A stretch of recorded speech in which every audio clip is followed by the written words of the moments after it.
जय माता दी मित्रों, मैं अन्नपूर्णा अपने चैनल पर आपका स्वागत करती हूँ। आशा है कि आप सब खुश होंगे और स्वस्थ होंगे।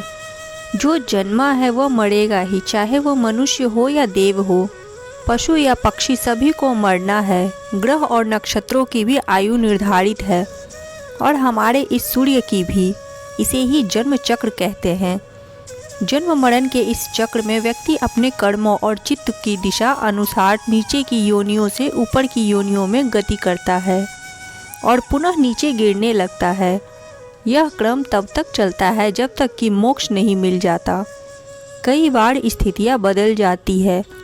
आओ इस वीडियो के माध्यम से हम जानते हैं कि गरुड़ पुराण के अनुसार मरने के बाद क्यों शव को अकेला नहीं छोड़ा जाता है, और साथ ही गरुड़ पुराण में यह भी बताया गया है कि मरने के पश्चात घर में चूल्हा क्यों नहीं जलाया जाता है।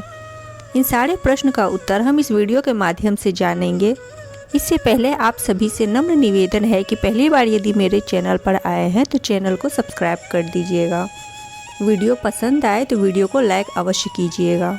सूर्यास्त के बाद हुई मृत्यु तो हिंदू धर्म के अनुसार शव को जलाया नहीं जाता है।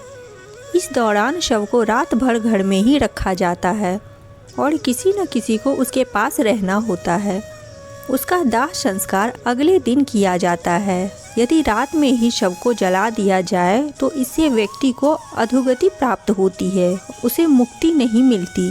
ऐसी आत्मा असुर, दानव अथवा पिशाच की योनि में जन्म लेते हैं। यदि किसी व्यक्ति की मृत्यु पंचक काल में हुई है तो पंचक काल में शव को नहीं जलाया जाता है।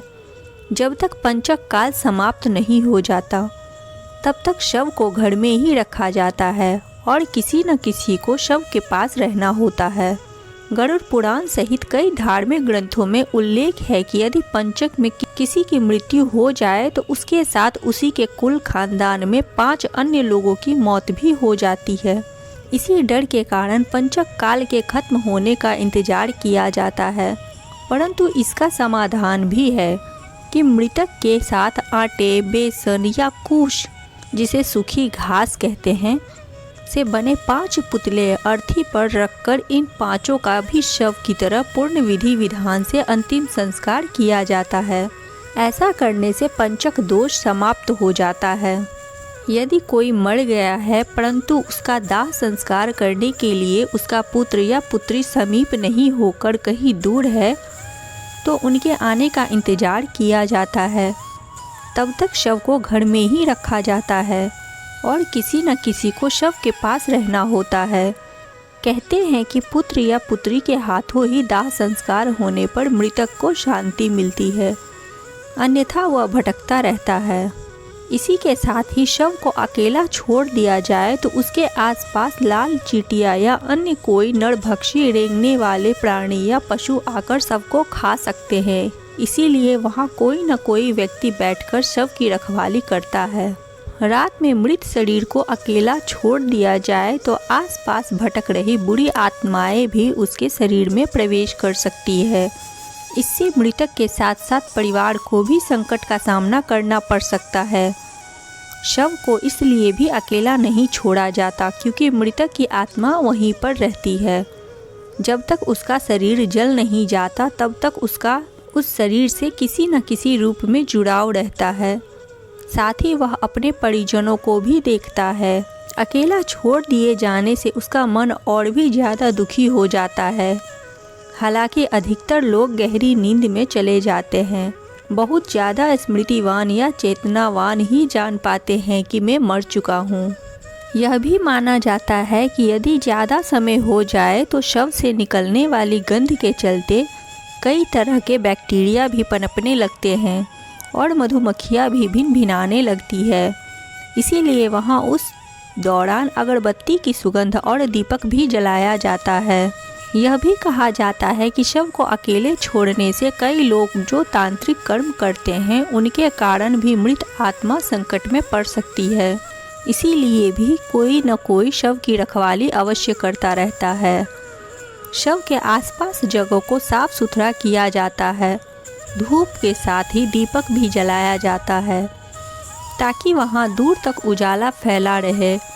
इसका भी यह कारण है कि मृतक कहीं अधोगति में नहीं चला जाए, क्योंकि रात्रि के अंधकार में अधोगति वाले कीट पतंगे, रेंगने वाले जीव जंतु और निशाचर प्राणी ज़्यादा सक्रिय रहते हैं। उस दौरान आत्मा यदि गहरी तंद्रा में है तो उसके अधोगति में जाने की संभावना भी बढ़ जाती है। पुराणों के अनुसार व्यक्ति की आत्मा प्रारंभ में अधोगति होकर पेड़ पौधे, कीट पतंगे, पशु पक्षी योनियों में विचरण कर ऊपर उठती जाती है और अंत में वह मनुष्य वर्ग में प्रवेश करती है। मनुष्य अपने प्रयासों से देव या दैत्य वर्ग में स्थान प्राप्त कर सकता है। वहाँ से पतन होने के बाद वह फिर से मनुष्य वर्ग में गिर जाता है। यदि आपने अपने कर्मों से मनुष्य की चेतना के स्तर से खुद को नीचे गिरा लिया है, आप फिर से किसी पक्षी या पशु की योनि में चले जाएंगे। यह क्रम चलता रहता है, अर्थात व्यक्ति नीचे गिरता या कर्मों से ऊपर उठता चला जाता है। उपनिषदों के अनुसार एक क्षण के कई भाग कर दीजिए, उससे भी कम समय में आत्मा एक शरीर छोड़कर तुरंत दूसरे शरीर को धारण कर लेती है। यह सबसे कम समयावधि है। सबसे ज़्यादा समयावधि है 30 सेकेंड, परंतु पुराणों के अनुसार यह समय लंबा हो सकता है, 3 दिन, 13 दिन, सवा माह या सवा साल।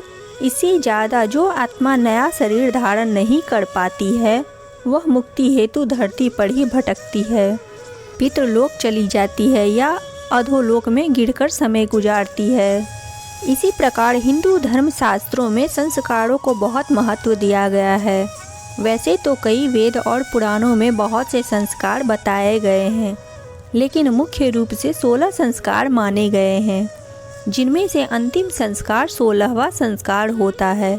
वहीं वैष्णव संप्रदाय की महापुराण गरुड़ पुराण में जन्म से लेकर मृत्यु के बाद तक के कर्मों को बताया गया है। वहीं हिंदू धर्म में घर में किसी की मृत्यु के बाद गरुड़ पुराण के पाठ के श्रवण का भी प्रावधान है।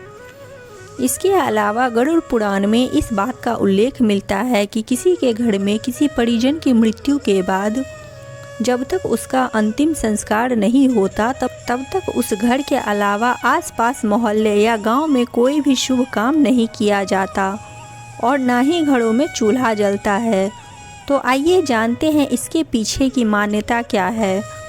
गरुड़ पुराण में इस बात का जिक्र मिलता है कि घर में किसी की मृत्यु के बाद जब तक व्यक्ति का अंतिम संस्कार नहीं किया जाता तब तक उस घर में पूजा नहीं होती और ना ही चूल्हा जलाया जाता है, क्योंकि गरुड़ पुराण के अनुसार जब तक किसी मृत व्यक्ति का अंतिम संस्कार नहीं होता तब तक उसकी आत्मा को सांसारिक मोह माया से मुक्ति नहीं मिल पाती है और वह मरने के बाद प्रेत बनकर भटकती रहती है।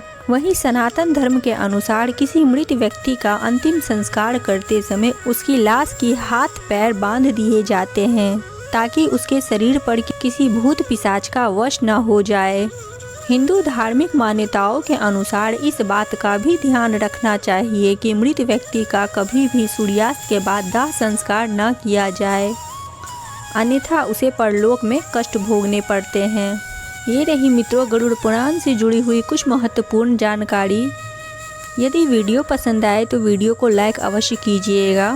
साथ ही वीडियो से जुड़ी हुई कोई प्रश्न हो तो कमेंट के माध्यम से आप पूछ सकते हैं। अब मिलते हैं ऐसे ही महत्वपूर्ण जानकारी व वास्तु टिप्स के साथ अगले वीडियो में। तब तक के लिए जय सिया राम।